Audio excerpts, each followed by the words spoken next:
reprend notre cours pour expliquer la finalité pour laquelle ont été développés tous les éléments précédents de la compétence et les autres facteurs et actions qui couvrent, entre autres la forme, la procédure, qui ont une finalité et une seule, à savoir l'entrée en vigueur. L'entrée en vigueur, تنفيذ les actes administratifs arrivent à une date qui est précisée dans l'acte lui-même. Il n'y a pas de délai, comme le délai pour la notification ou les autres. Non, c'est dans l'acte lui-même qu'il est précisé à partir de quel moment cet acte produit ses effets. Donc c'est le plus important.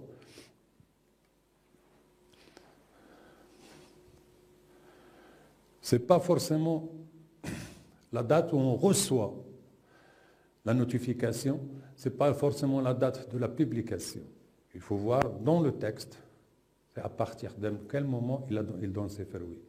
Et donc, c'est à l'intérieur de l'acte et dans les dispositions qu'il faut chercher cette date. Parce que dans les catégories des actes étudiés, il y a ceux qui sont créateurs de situations immédiates tout de suite, une autorisation ou une interdiction, et une sanction, et ceux qui confirment une situation existante dans les faits, mais qui n'était pas encore formulée juridiquement.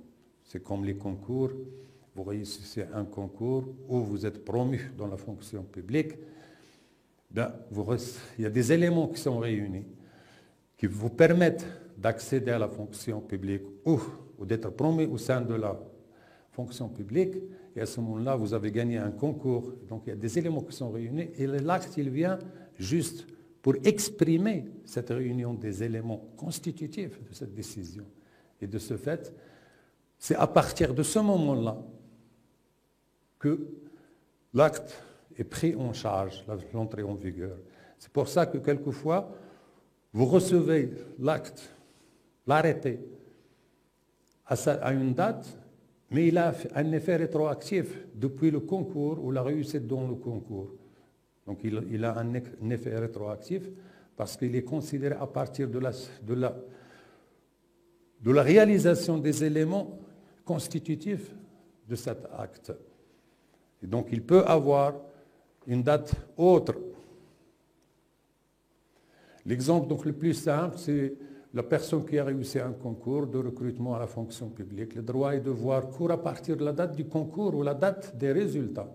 Mais l'arrêté provisoire de nomination viendra plus tard. Et l'arrêté définitif beaucoup plus tard. Il en va de même pour la promotion. Ce sont des choses, c'est-à-dire c'est la routine administrative.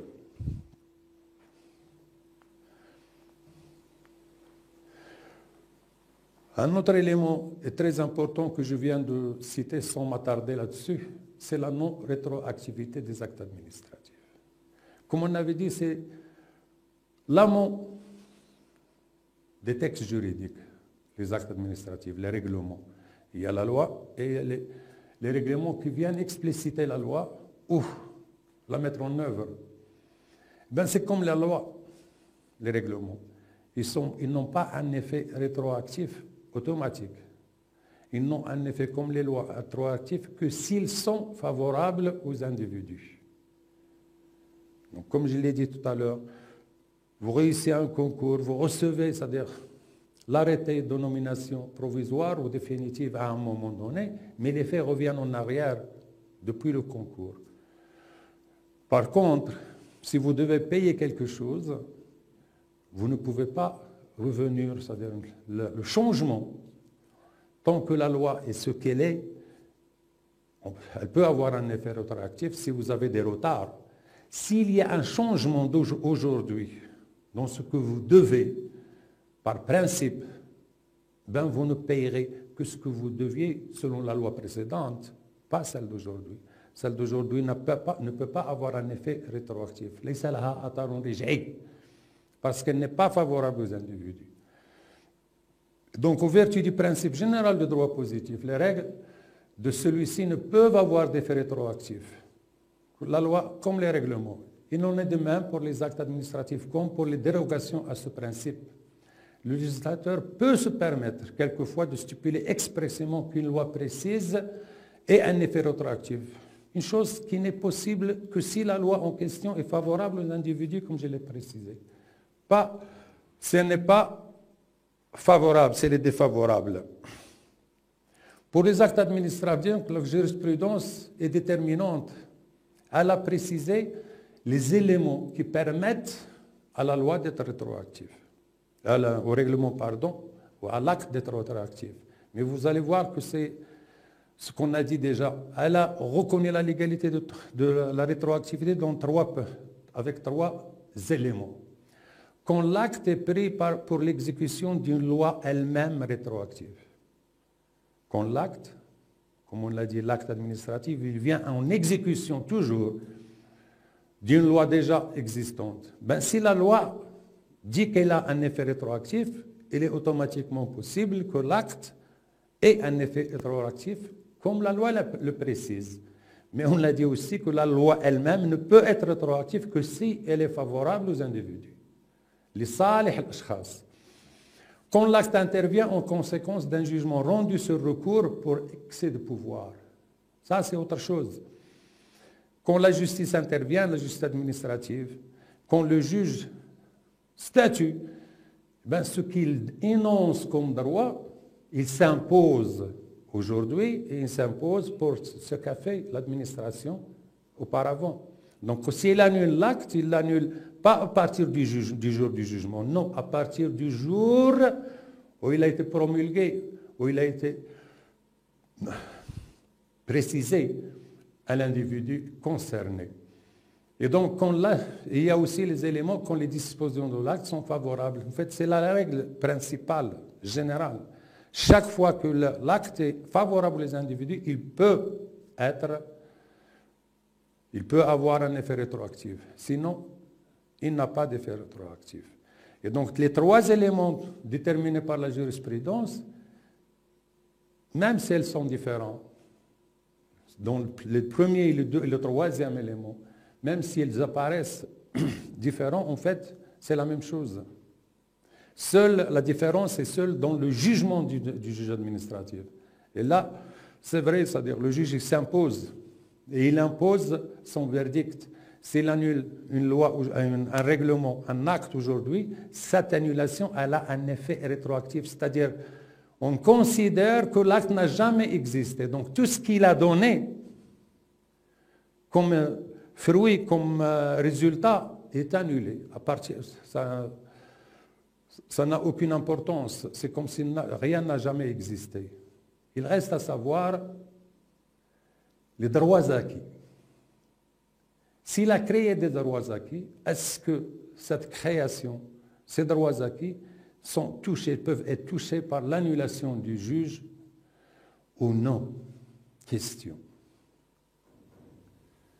importante. Mais la réponse est simple. Par principe, seuls les droits légalement acquis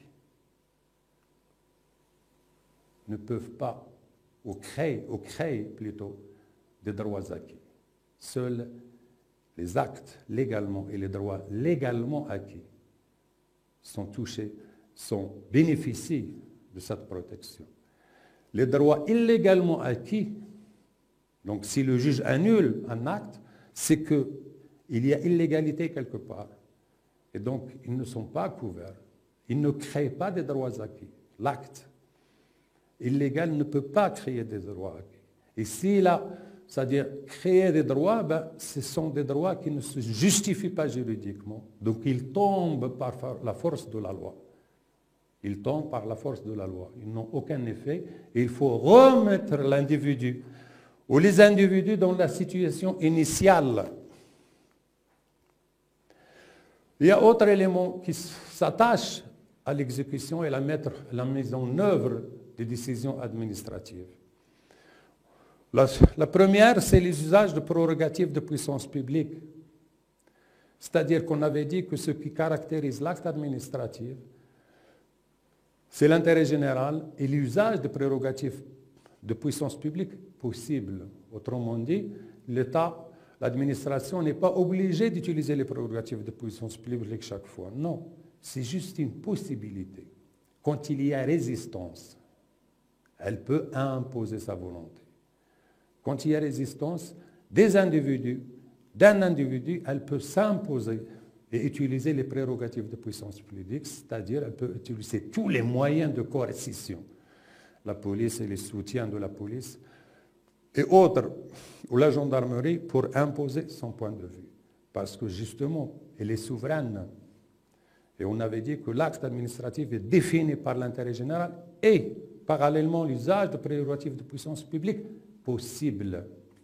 Donc nous avons eu l'occasion de préciser que l'administration et la jurisprudence avaient formulé le principe essentiel, à savoir dès le départ le fait de prince que l'administration peut passer comme un prince des anciens régimes politiques et imposer sa volonté en tant qu'administration nouvelle, mais comme le faisait le prince auparavant, c'est-à-dire de manière expéditive, sans consultation aucune. Est-ce que c'est une dictature de l'administration? Non. Ça explique seulement, ça nous donne seulement une idée de l'urgence de la situation.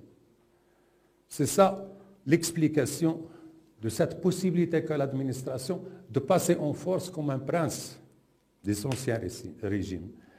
Elle peut agir très vite parce qu'il y a urgence, parce que si elle n'agit pas, ça se retourne contre elle. Les gens ils peuvent la poursuivre l'administration et l'État pour ne pas avoir intervenu là où il fallait qu'elle intervienne pour sauver des vies ou pour sauver des biens.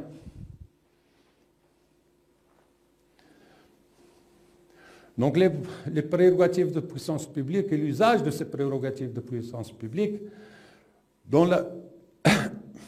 ne sont tolérés que s'ils sont dominés par l'intérêt général.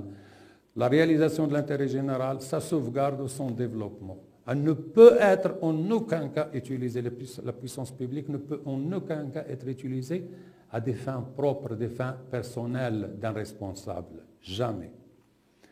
Donc plusieurs formules même étaient, c'est-à-dire acceptation de cette notion, ont été ainsi retenues par la jurisprudence et encadrées de règles strictes, justement pour éviter l'arbitraire.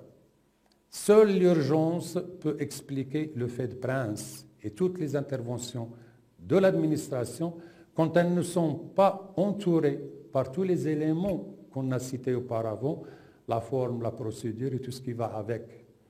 Donc, si l'administration peut se libérer de ces contraintes procédurales et autres, ce n'est pas par despotisme ni par l'anarchie. Pour l'intérêt général et parce qu'il y a urgence, on ne peut pas, il y a un feu, il y a des inondations, il y a un tremblement de terre. Vous croyez que là, le responsable, ou ce qu'on s'attend du responsable d'aller chercher les formulaires et remplir les formulaires et tamponner et demander à toutes les personnes qui doivent consulter pour donner leur avis, signer et tamponner et chaque fois faire le tour? Non. Il y a urgence, il y a... Dans la demeure, il y a le feu dans un immeuble, dans une maison, il y a le feu dans la campagne, il y a un tremblement de terre, des inondations. Il faut agir vite. Et donc c'est là où l'administration agit sans prendre en considération la procédure et la forme. C'est après. C'est après qu'il faudra rétablir les actes de l'administration dans leur corpus, c'est-à-dire leur donner la forme, et suivre et revoir la procédure qu'ils auraient dû avoir. Donc il y a le privilège du préalable comme exemple, et là, c'est-à-dire l'administration elle a le privilège, l'imtiyaz, d'agir avant même de demander l'avis de quelqu'un. Pourquoi? Parce qu'il y a urgence. Et donc, il faut qu'elle agisse tout de suite. Et c'est de sa responsabilité. On ne peut pas dire appeler à l'administration. Et l'administration, c'est tous les services de l'administration. Je ne peux pas appeler les pompiers et leur dire qu'il y a le feu dans la maison voisine. Ils vont dire, ouais, non, attendez qu'on va demander à telle personne, on va voir qui est responsable, qui va nous autoriser. Non. Ils vont venir en courant et le plus vite possible. Et pour éteindre la lumière, le feu, pardon, S'ils doivent casser la porte, il faut casser la porte et rentrer dans la maison ou dans l'immeuble pour éteindre le feu. Donc elle prend des décisions préalablement à toute forme et toute procédure. Il faut agir d'abord. Et c'est après qu'il faut voir s'il y a eu lieu d'agir, une raison d'agir ou pas. Donc son comportement ici, il a ce qu'on appelle une présomption de légalité. Autrement dit, on va penser, croire que ce qu'elle fait est légal, jusqu'à preuve du contraire.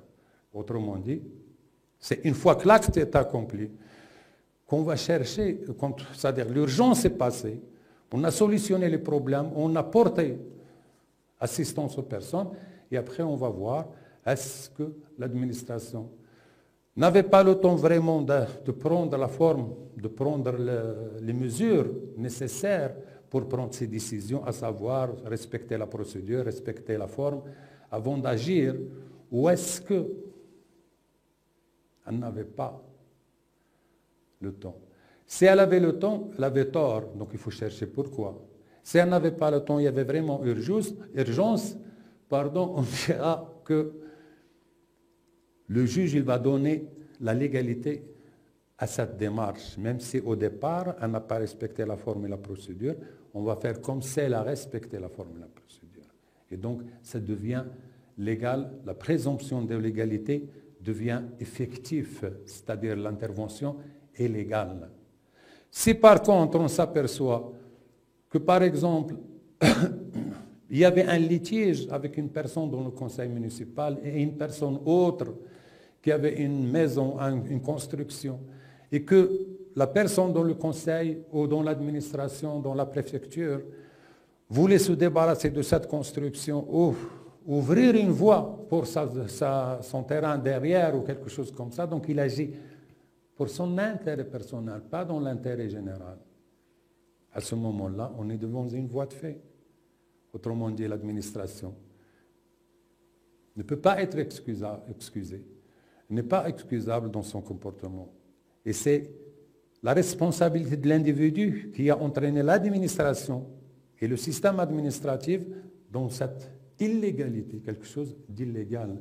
Il a utilisé les prérogatives de l'État, de l'administration, à des fins personnelles. On appelle ça une voie de fait. C'est-à-dire que la personne, le fonctionnaire, il doit être jugé par le droit commun. C'est un bandit parmi les autres. Il n'est plus protégé par le droit administratif. Il a commis une voie de fait, ça y est, il passe au droit commun, il sera jugé par le juge de droit pénal, et pas au droit civil, mais pas par le juge de droit administratif. Parce que le juge administratif, il donne, c'est-à-dire il couvre, il donne des certaines prérogatives, donc c'est une protection à l'administration. Pourquoi? Pour agir parce qu'elle agit dans l'intérêt de tout le monde. Et donc elle doit, quand il y a urgence, elle doit agir vite. Mais de là à utiliser ses prérogatives à des fins personnelles, il y a une grande marge, il y a une grande différence. On ne se retrouve plus. L'administration n'est à ce moment-là responsable que de son agent, le fonctionnaire qui a agi à des fins personnelles. Donc si on lui reproche quelque chose, c'est de ne pas avoir maîtrisé son agent et son fonctionnaire. Donc elle peut se retourner contre lui. Et l'individu, les personnes concernées, peuvent aussi se retourner contre la personne et contre l'administration. Parce que d'un côté, il a commis une voie de fait, donc c'est un citoyen comme les autres, mais il n'empêche qu'il avait un statut, c'est ce statut qui le protégeait, donc on se retourne contre l'administration qui va se retourner contre son fonctionnaire. Avant même, c'est-à-dire le limoger, le faire démissionner, le sanctionner, et plein d'éléments qui jouent. Et bien sûr, donc le privilège du préalable, c'est avant toute formalité, toute forme d'action. Et il y a aussi d'autres manifestations qui sont définies par la jurisprudence.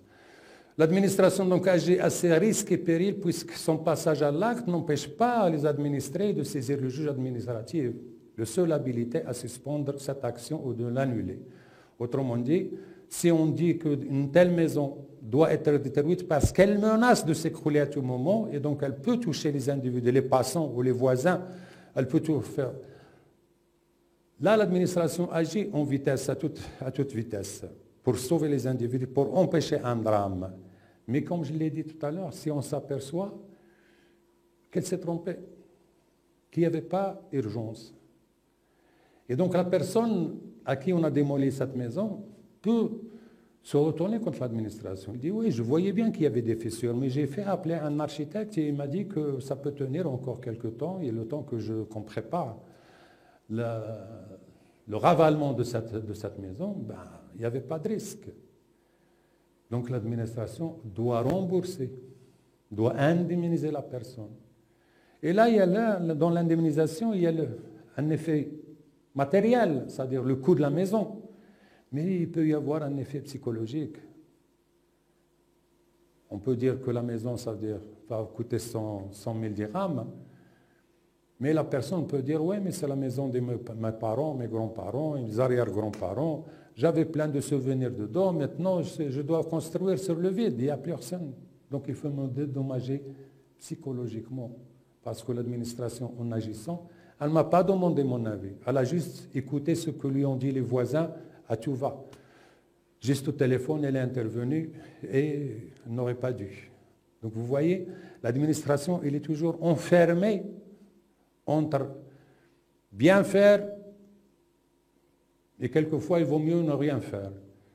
Et quelquefois, ne rien faire, ça peut coûter cher à l'administration parce que si elle demande l'avis à la personne qui habite la maison ou l'immeuble et il dit non, non, non, j'ai fait, on m'a dit, et on l'écoute et on n'intervient pas, le lendemain, et ça arrive, c'est-à-dire vous voyez dans les faits divers, il y a des maisons qui s'écroulent, une maison qui s'écroule. Ben, si elle tue des personnes, c'est la responsabilité de l'administration. Et oui, c'est elle qui doit indemniser les individus parce qu'il y a atteinte à la légalité, comme on l'a expliqué dans le droit administratif, à la légalité entre les individus. Il y en a plusieurs qui habitent dans des maisons, il y en a un qui a reçu le toit de sa maison sur la tête, il en est mort par exemple, ou il est handicapé. Ben, c'est à l'administration de le rétablir dans ses droits. Parce qu'au moment où il fallait intervenir, quand on a dit que la maison risque de s'écrouler, il fallait qu'elle intervienne. Il fallait qu'elle vienne et constate avec des experts de l'administration pour voir s'il y a urgence ou pas. S'il doit reloger les individus le temps qu'ils font les travaux, ou si on peut attendre le temps qu'ils le fassent eux-mêmes. Donc c'est tout le dilemme de l'administration. Intervenir ou ne pas intervenir, parce que dans les deux cas, sa responsabilité est engagée. C'est tout l'enjeu du droit administratif. Donc le juge après intervient au cas où il y a demande pour voir si l'administration avait le droit d'agir ou si elle n'avait pas le droit d'agir. C'est dans les deux cas, il peut statuer et donner son avis et condamner l'un ou l'autre. Quelquefois, on peut dans l'urgence faire un référé, c'est-à-dire moi je suis contre la démolition de la maison, ben, l'administration juge qu'il y a urgence et doit intervenir, c'est quoi la solution? C'est-à-dire avant d'arriver à l'irréparable, autrement dit si la maison est démolie, et ça peut se faire très vite, c'est trop tard. On va nous dire que le jugement, c'est-à-dire obtenir un jugement du juge, ça prend 1 mois, 2 mois, 3 mois. Dans le meilleur des cas, non. Il y a ce qu'on appelle le référé. C'est-à-dire qu'on peut saisir le jour pour qu'il bloque l'action administrative dans les 24 heures ou dans les 48 heures, on a la décision. Selon la situation, il peut ordonner à l'administration de ne pas agir, d'attendre l'expertise. C'est-à-dire que le juge il va nommer un expert pour voir s'il y a lieu de démolir ou pas. C'est ça le plus important. Donc c'est le juge qui va, lui, imposer à l'administration un délai. Donc l'administration doit obéir à l'injonction du juge.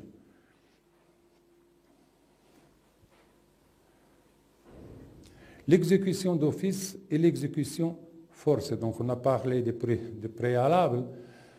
Le privilège du préalable, c'est-à-dire qu'il n'y a rien, comme dans le texte. C'est une situation nouvelle qui impose une intervention rapide. Ça, c'est une chose. Il y a, après l'exécution d'office ou l'exécution forcée. Ça, c'est autre chose. Dans le premier cas, on ne dit rien. On parle d'une situation nouvelle, une situation de fait matériel. Là, il y a un texte juridique. Là, il y a un texte juridique. L'exécution d'office, l'administration doit exécuter une décision administrative. Elle doit l'exécuter parce qu'il y a urgence et surtout cette exécution vient, c'est-à-dire face à une opposition, comme l'exécution forcée. L'exécution forcée, c'est-à-dire qu'elle va utiliser la force pour exécuter une décision. Souvent, l'exécution forcée, c'est par exemple quelqu'un ou un ensemble d'individus, on va dire des Africains, arrivent, ils squattent un immeuble, ils y habitent sans payer de loyer, sans rien. Le propriétaire s'en plaint, ils ont trouvé les lieux vides, ils sont habités. Et on va aller devant la justice et il y a un jugement qui leur demande, et ça peut être des Marocains au sein même du Maroc, ça peut être des Maghrébins en France ou en Belgique et ailleurs. Ça arrive souvent, les squats. Ben, l'exécution forcée, c'est que à un moment donné, il faut que l'administration intervienne pour exécuter les jugements d'expulsion. On ne peut pas laisser les jugements sans exécution. Le droit positif est justement défini par la règle et la sanction. Et si la sanction est d'expulser quelqu'un d'un lieu parce qu'il n'y a plus de droit, ben, il faudra exécuter ce jugement. Donc là, c'est une exécution forcée parce que les individus ne veulent pas sortir, ne veulent pas évacuer un terrain. Je crois qu'il y a à Oujda un exemple récent, un marché qui s'est installé sur un lotissement, sur un terrain d'une famille, et pendant des années, c'est-à-dire l'administration n'a pas osé se confronter, s'affronter tous les marchands de légumes et de fruits qui étaient sur ce terrain, parce qu'il y avait du monde, beaucoup de monde, pour éviter, c'est-à-dire là, c'est le pouvoir discrétionnaire de l'administration. J'interviens, il peut y avoir un scandale, il peut y avoir des émeutes, j'interviens pas. La personne va demander une indemnisation, elle a le droit. Elle demande, elle a gagné en justice. Il y a un jugement qui demande à l'administration d'expulser ces individus et de remettre le terrain à ses propriétaires. Mais l'administration, elle a le droit de dire qu'on risque d'avoir des émeutes si on le fait. Donc c'est un pouvoir discrétionnaire qu'elle utilise, mais à ses dépens. C'est-à-dire qu'elle doit indemniser la personne propriétaire du terrain. Parce qu'elle n'arrive pas, on ne veut pas pour le moment expulser les individus. Et c'est pour ça qu'on a attendu l'administration, ici l'exemple que je donne, l'administration a attendu, ou plutôt elle était surprise par le confinement et l'arrivée du Covid-19 pour qu'on interdise les grands marchés. Et à ce moment-là, les marchands sont partis, ils n'étaient plus présents tous les 24 heures, et qu'est-ce qu'elle a fait? Eh bien, elle a juste donné le terrain à ses propriétaires qui ont agi de façon, en sorte d'empêcher tout retour des marchands en soulevant la terre à droite et à gauche, en creusant avec les pelleteuses partout, et de rendre le terrain impraticable pour le commerce. Donc c'est l'exécution forcée, c'est-à-dire quand elle a la possibilité d'exécuter, elle le fait, elle utilise les prérogatives de puissance publique.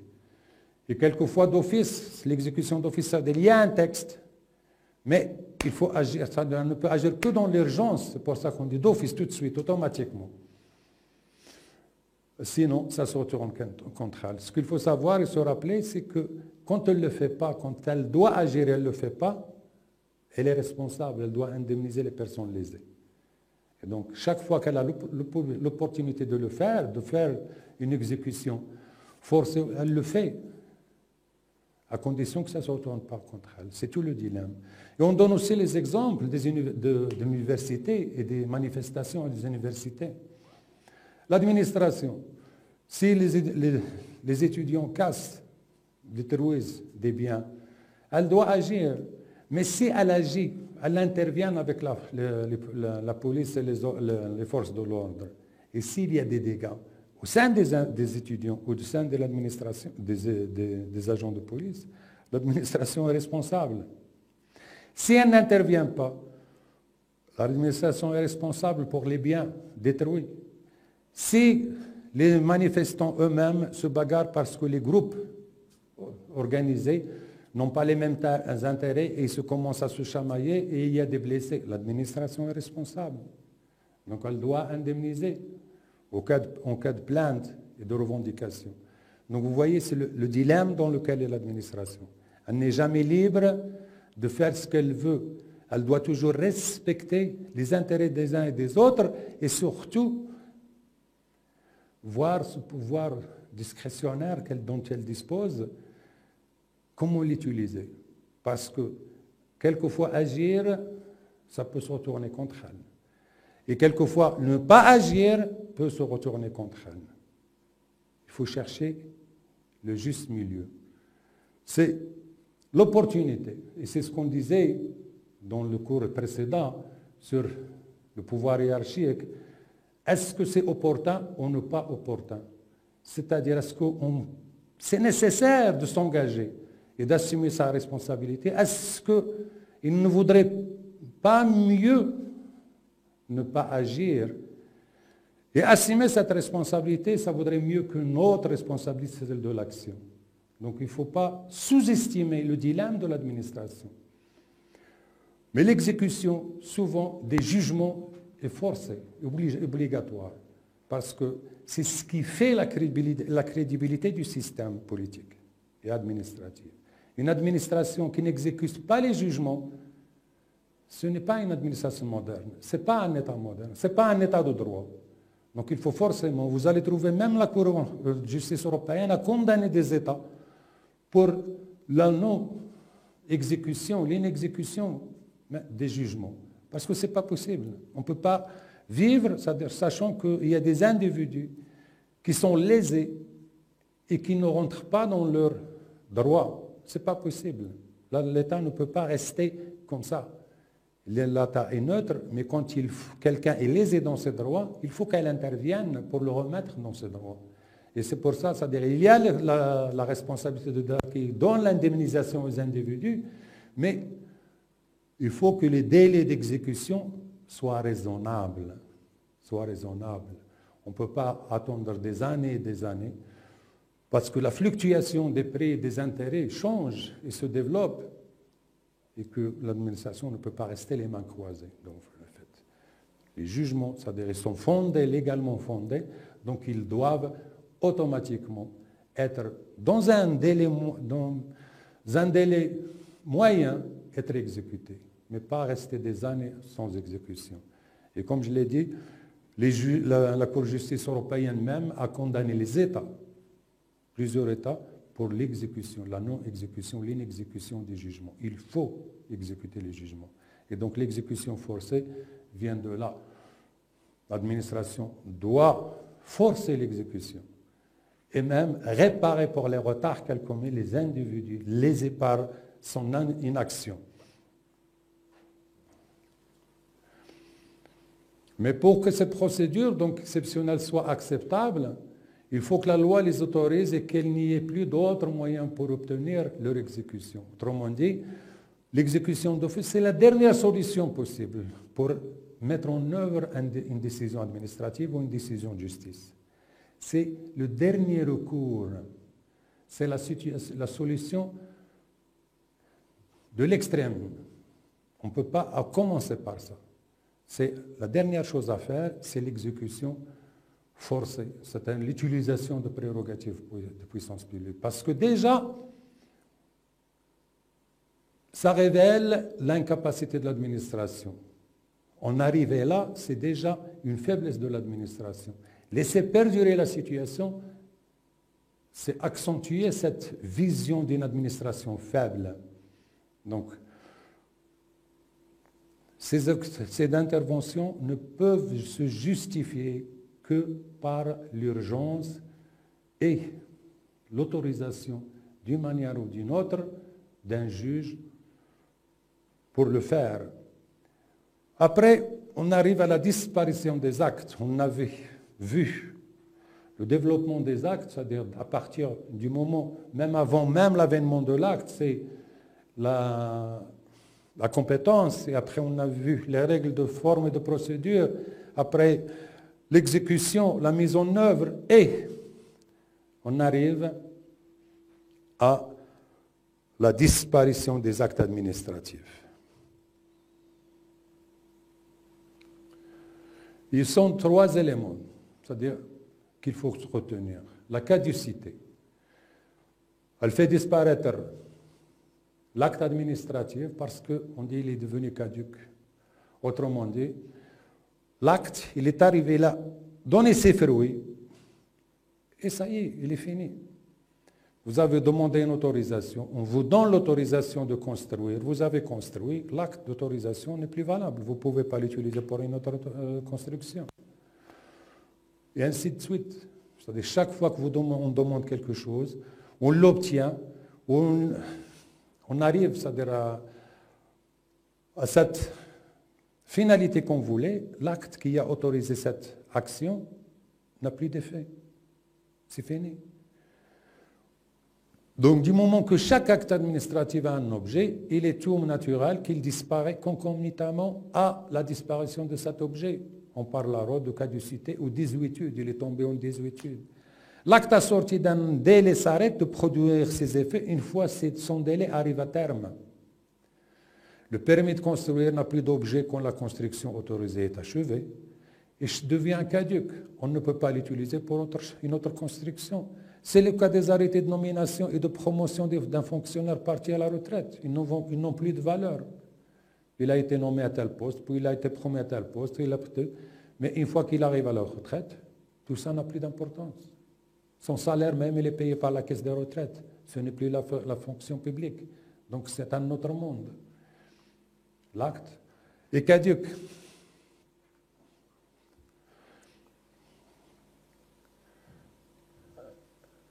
L'annulation, elle, donc la caducité, l'annulation et après l'abrogation. L'annulation de l'acte, ça vient souvent soit de l'administration, quelquefois de l'administration, mais souvent du juge qui annule une décision administrative. Donc l'annulation émane soit d'une autorité administrative hiérarchiquement supérieure, c'est-à-dire je peux prendre une décision, on se révèle erroné ou illégal, et mon chef, il va énoncer une décision qui annule ma décision, parce qu'il juge qu'elle est aberrante ou illégale. Donc, ou soit une autorisation, une tutelle, c'est-à-dire que l'ouéli, comme on l'avait dans l'organisation administrative, ou le préfet, il a un droit de regard sur ce que font les collectivités, il peut, dans certaines limites, dans certains thèmes, annuler ou demander l'annulation de telle décision parce qu'il juge qu'elle est illégale. Donc l'annulation, ça vient toujours soit du supérieur, soit d'une autorité de tutelle, soit par le juge. Le juge aussi, s'il est saisi pour une affaire, il peut annuler, comme on l'a vu, la décision et ses effets, c'est comme ils n'ont jamais existé. Donc, elle émane soit d'une autorité administrative hiérarchiquement supérieure, soit d'une autorité de tutelle habilitée pour le faire, soit du juge administratif pour abus ou excès de pouvoir. L'annulation est supposée ramener les statuts ou les situations à leur état initial, de sorte que l'on peut considérer l'acte concerné comme s'il n'a jamais existé. Quand on annule un acte, c'est comme s'il n'a jamais existé. Et ça nous ramène à ce qu'on disait tout à l'heure. Même s'il a eu des effets, ils sont annulables. Ils doivent être annulés. Et où personne ne peut dire que ce sont des droits acquis. Non. Les droits acquis, on l'a précisé, ne sont acquis, supposés acquis, que s'ils sont légalement acquis. S'ils sont illégaux, ils sont illégaux. Ils doivent être annulés. Et on peut même poursuivre l'individu qui en a profité, de rembourser, par exemple, s'il a touché de l'argent, de rembourser cet argent. Parce que lui, d'une façon ou d'une autre, il savait qu'on ne lui devait pas autant, qu'on ne lui devait pas cette somme, ou qu'on ne lui devait pas cette promotion ou ceci. Donc Il savait, il sentait, ou il devait, ils sont supposés savoir. Nul n'est supposé ignorer la loi. Donc il est supposé savoir, donc il doit rembourser ce qu'il a touché d'une façon indue. Donc il y a la caducité, ça arrive juste l'effet de temps. À un moment donné, l'acte produit ses effets et il n'a plus aucune valeur. Et on dit qu'il est caduc. Une nomination aussi, une personne qui part à la retraite, tout ce qui l'a concerné comme décision pour arrêter devient caduc, sont inutilisables. Une autorisation, une fois qu'elle a donné ses fruits, elle est caduque, elle n'a plus aucune valeur. L'annulation, un chef hiérarchique peut annuler ce qu'a fait un subordonné. La tutelle peut demander l'annulation. Elle n'annule pas toujours, sauf dans les cas rares. Elle peut demander au juge d'annuler une telle décision d'une commune ou d'une entité décentralisée, d'une institution, un établissement sous tutelle, et le juge lui-même, saisi par les individus ou par une autorité de contrôle administratif, peut annuler un acte administratif et donc il devient inutilisable, inutile, comme s'il n'a jamais existé. Tous ces effets qu'il a créés sont nuls et non avenus. Donc 3 éléments. La caducité, l'annulation et l'abrogation. Donc dans l'annulation, les personnes lésées de manière irrémédiable sont en droit de demander indemnisation. Cependant, l'annulation est susceptible d'avoir un effet rétroactif puisque les droits acquis ne sont protégés par la loi que s'ils ont été légalement acquis. C'est ce que je viens d'expliquer. L'abrogation, ici, c'est l'administration qui abroge, met fin à un acte, quelle que soit sa nature, décision ou arrêté, réglementaire ou personnel, du moment qu'elle respecte 3 principes fondamentaux à ce niveau. L'abrogation est possible tant que l'administration respecte les droits régulièrement acquis. Autrement dit, on respecte ici le principe de la non-rétroactivité.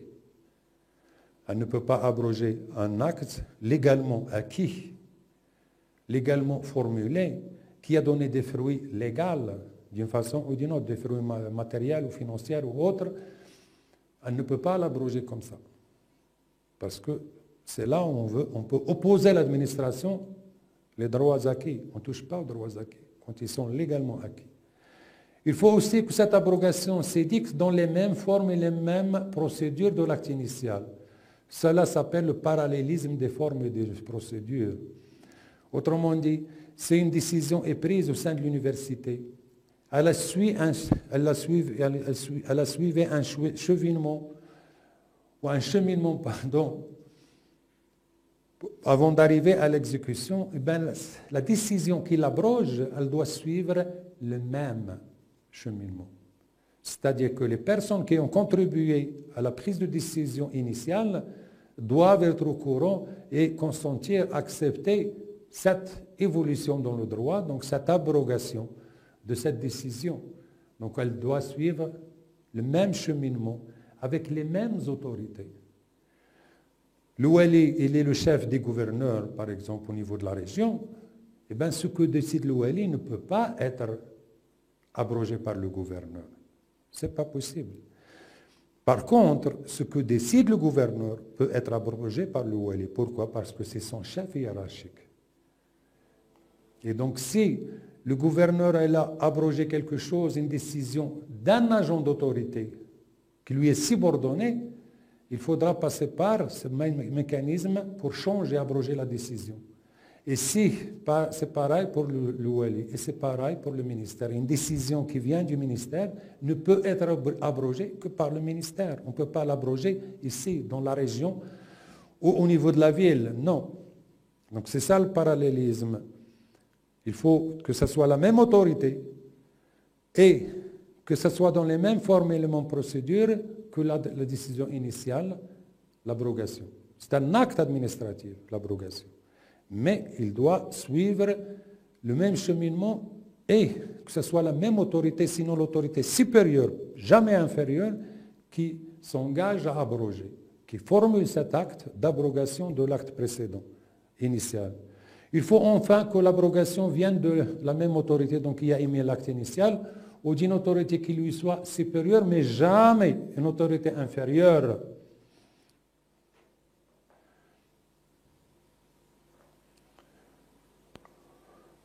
Donc l'administration respecte dans les conditions les droits régulièrement acquis. On a expliqué pourquoi. Il faut aussi que cette abrogation s'édicte dans les mêmes formes et les mêmes procédures. Pardon. On a remis le même diapo.